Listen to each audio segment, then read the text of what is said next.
নমস্কার সবাইকে কবিতা রান্নাঘরে। আজকের আমি আপনাদের করে দেখাচ্ছি ভেজিটেবিল চপ। দোকানের সাথে এরকম ভেজিটেবিল চপ আপনারা খুব সহজেই বাড়িতে তৈরি করে নিতে পারেন। চলুন তাহলে দেখে নিন। প্রথমে আমি এখানে একটা ফ্রাই প্যান বসিয়েছি, তাতে আমি এখানে 1 চামচ ধনে দিয়ে দিলাম, 1 চামচ জিরা দিচ্ছি, আর এখানে দিচ্ছি 3টে শুকনো লঙ্কা, 4টে এলাচি, লবঙ্গ, দারচিনি, তেজপাতা 2টো, আর গোটা 8 মতন গোলমরিচ দিয়ে এটা আমি হালকা করে একটু ভেজে নেব, ভেজে গুঁড়ো করে নেব। এটা আমার ভাজা হয়ে গেছে, এবারে আমি এটা নামিয়ে দিচ্ছি। একটু ঠান্ডা হলে তবে আমি গুঁড়ো করব।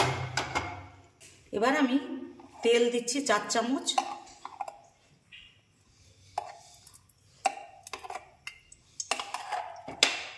এক চামচ জিরা দিচ্ছি, দিয়ে জিরাটা একটু ভাজা হবে। জিরাটা আমার ভাজা হয়ে গেছে, এবারে আমি আদা কুচিয়ে রেখেছিলাম, আদাটা দিয়ে দিচ্ছি।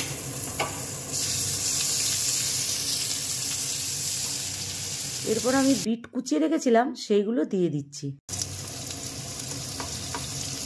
বিট গাজর ভালো করে কুচিয়ে ভালো করে ধুয়ে একটু লবণ দিয়ে ধুয়েছি।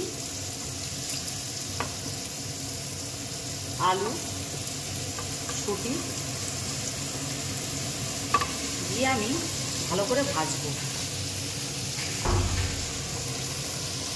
5 মিনিটের মতো এটা আমি ভেজে নিয়েছি। এবারে আমি এখানে লবণ দিচ্ছি, জিরের গুঁড়ো 1 চামচ দিচ্ছি, ধনের গুঁড়ো 1 চামচ দিচ্ছি, আর সামান্য লঙ্কার গুঁড়ো দিচ্ছি। দিয়ে আমি এটা ভেজে জল দিয়ে দেবো, জল দিয়ে চাপা দেবো। এবারে আমি জল দিয়ে দিচ্ছি। জল দিয়ে আমার 10 মিনিটের মতন এটা হবে, কেন বিটটা সেদ্ধ হতে সময় লাগে, তো বিট গাজর সেদ্ধ হতে অনেকটা সময় লাগে। 10 মিনিট হয়ে গেছে, এটা আমার সেদ্ধ হয়ে গেছে, জলটাও শুকিয়ে গেছে। এবারে আমি ভালো করে ঘেঁটে দেবো, ঘেঁটে দিয়ে আর একটু শুকনো করতে হবে।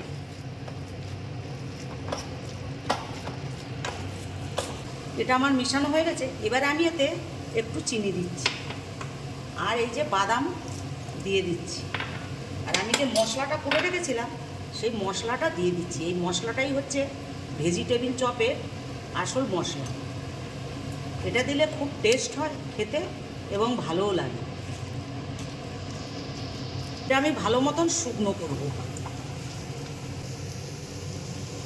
এটা আমার শুকনো করা হয়ে গেছে, আপনারা এরকমই শুকনো করবেন। এবার আমি একটু এটা ঠান্ডা করতে দেবো।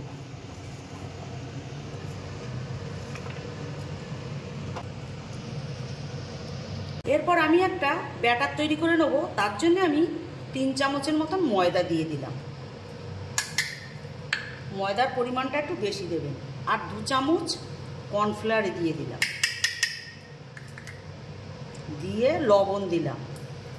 এখানে বেকিং পাউডার 1/2 চামচ দিলাম, দিয়ে আমি এটা জল দিয়ে গুলে নেব। খুব একটা পাতলা করব না, ঘনই করব। এটা ভালো করে মিশিয়ে নিতে হবে।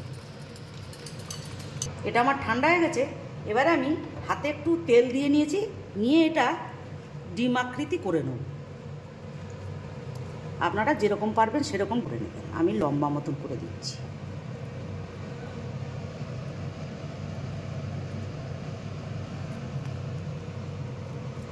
এরকমভাবে সবকটি করে নেব। সবগুলি আমার করা হয়ে গেছে। এবারে যে ব্যাটারটা করে রেখেছিলাম আমি তার ভেতরে দিয়ে দিচ্ছি। দিয়ে আমি এখানে বিস্কুটের গুঁড়ো এনে রেখেছিলাম, আমি 2বার করে কোট করব।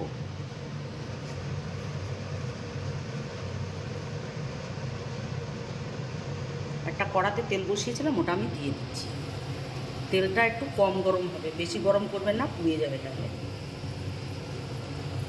এই একই পদ্ধতিতে আমি সবকটি করে ভেজে নেব। এটা একটু ধৈর্য সহকারে এটা ভাজবেন, লো ফ্লেমে ভাজবেন, যাতে না ওপরটা পুড়ে যায়। এগুলো আমার ভাজা হয়ে গেছে, আপনারা এরকমভাবেই ভাজবেন।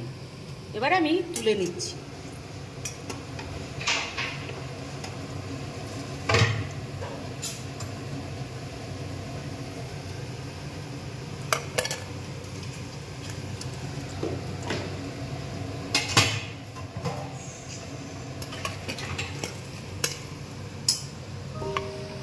আপনারা এরকমভাবে ভেজিটেবিল চপ করে খেয়ে দেখবেন। ভালো লাগলে অবশ্যই আমার চ্যানেলটিকে লাইক, শেয়ার, সাবস্ক্রাইব করুন।